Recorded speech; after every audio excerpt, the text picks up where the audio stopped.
Fellas, who loves listening to music? Generally, sitting down in your chair and listening to your favorite tunes is one of the most satisfying things one human being can do. Unfortunately, due to my tendency to have bias for the early 2010s, I'm not really that fascinated nor appealed by music nowadays. Well, at least except when I am.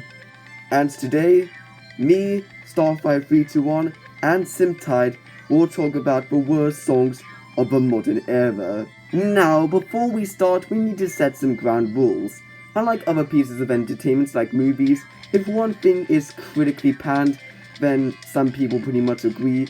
Music, however, is very subjective. So if one of the songs is one of your personal favorites, then that is absolutely fine. It's just our silly personal opinions. And people perceive the term of modern pretty differently, so to help us out, I took the timestamp from 2016 all the way to our current year 2022. Each of us will have 2 songs each to talk about. And with that, I say we just get straight ahead. Starting with a song that's kind of tame in comparison to all the songs we're going to look at this video, but is still pretty terrible. We have Willows by Taylor Swift. Now, I don't mind some Taylor Swift's music, but this one is just so flat out boring. It's not that it's particularly disgraceful or awful in any way, it just really doesn't appeal to me. The beat exists, nothing much to say on it from there, and lyrics exist. This song just exists, and it doesn't have a purpose for me, so thus I am unfortunately not interested. Though, that being said, Miss Americana is a great documentary. Today I'm going to be talking about 2 of my least favourite songs from the years 2016 to 2022, a specific focus on 2021. While 2021 brought us a lot of good music and a lot of entertainment in what was otherwise a very boring and difficult time due to the pandemic, there have been some really bad songs that have failed to make the cut for me, and I don't like them personally, and I've had a problem with them personally. I don't think they're that good, and I think that there's a lot of songs that were great in 2021, but just there's a select few, so I'll be talking about 2 of my least favourite songs. One of my least favourite songs is Slumber Party by Ashniko and Princess Nokia. Now, while I love Ashniko personally, this song is just, I don't like it. It's just not one of my favourites. Like, in my personal opinion, it's a bit, like, too explicit. Like, I can handle explicit stuff fine, but I do have a line that can be crossed with some songs, and, like, if songs are too overly sexualised, or if they're too, like, full of swearing, or, you know, there's content that is sensitive or offensive to some people. Like, Ashniko is a great singer, don't get me wrong, but in this song, it just doesn't seem right what she's singing about. Like, you know, this is the sort of thing that comes up popular on TikTok, the app that lots of young kids have, and you know, if you're going to hear that on TikTok, then it's not good. The point is that if you go onto TikTok and you see something like that, you listen to a song like that, it doesn't look good, and especially if, like, the young kids pick up bad language from those songs, then, and you know, songs like Slumber Party really express that, but their songs are full of swearing, so the song is full of swearing itself, so, like, you know, people are going to hear that, they're going to be disappointed with that, and, you know, they're going to be annoyed with that, and, you know, parents are going to be annoyed with that, because their kids are going to be going around swearing. It's just not good. Oh, golly gee, let's check our YouTube notifications.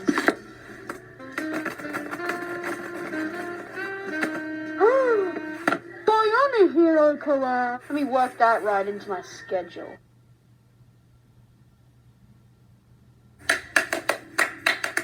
Music!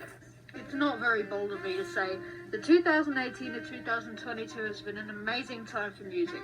Some of the most conceptually deep, thought-provoking, and amazing albums have come out in this time.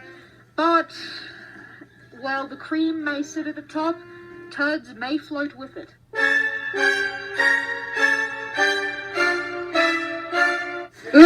Jake Paul's Fresh Out of London makes me violently sick in my mouth. If I were designer, the ghostwriter for this song, I would have just kept it for myself. You know, revive my career. But if you have a sick beat, decent lyrics, and a lot of money, why would you give all of that to Jake fucking Paul? Jake Paul, of all people, is the person you decide to entrust with a traditional chart-topping club banger. You are not mentally okay if you believe that Jake Paul will create anything of worth with your talent. And had Designer kept this, he would have probably reignited his career. What Jake Paul did was use this as an excuse to get back at other YouTubers, to promote his boxing career, and to do absolutely nothing of value. And it is a total waste of time to listen to. Your daily schedule about three fine young gentlemen ranting about how terrible some music is will continue after these messages. Oh, hey buddy, do you get cyberbullied at social media? No. But every Friday evening, do you always go to the club?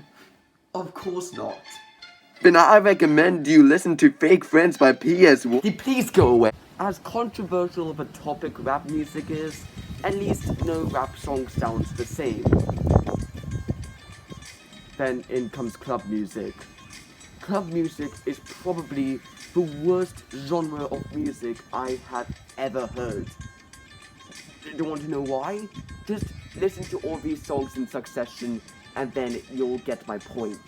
Fake Friends by PS1 is definitely no exception. Perhaps the only positive quality I can give it is that it tries to give a good message, but that is it really.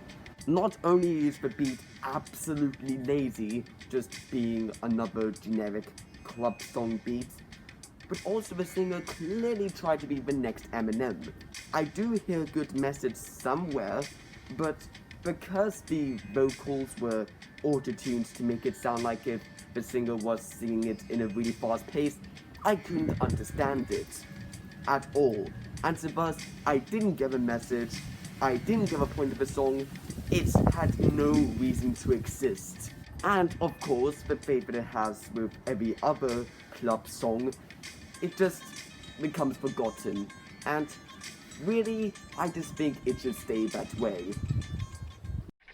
And the other song I didn't like from 2021 was Cold Heart by Elton John, Dua Lipa, and Pinal, who did a remix of it. That's the one I was talking about, Cold Heart remix.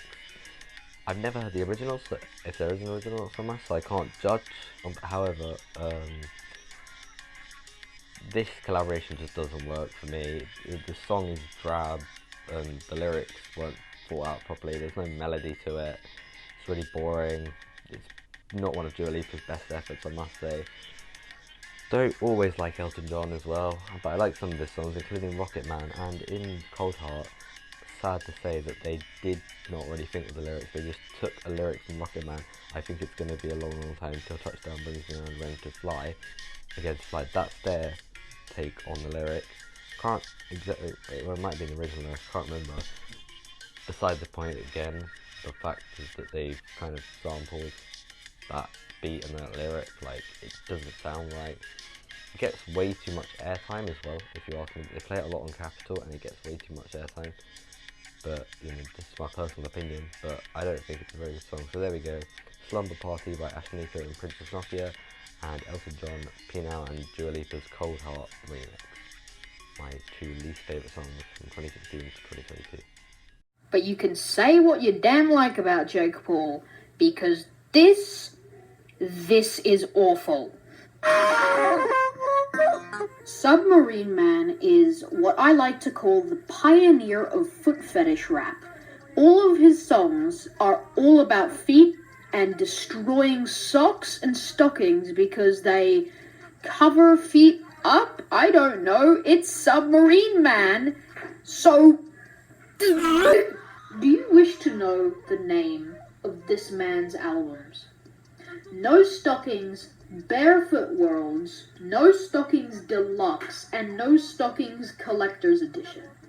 This man made a collector's edition for a foot fetish album.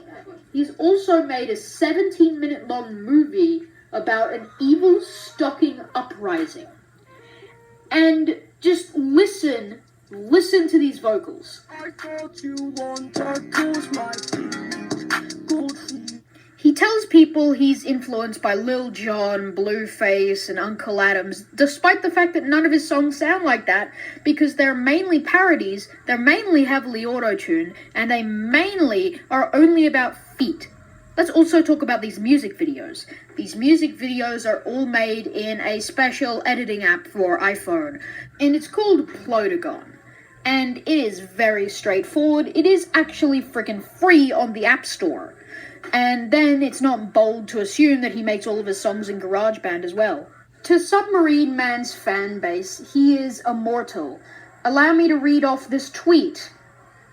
In response to asking whether or not Submarine Man or Ariana Grande did more for the music industry, he said, "Of course me. Who is this other being? I am better than them. I am a great footy leader for all of Oshia.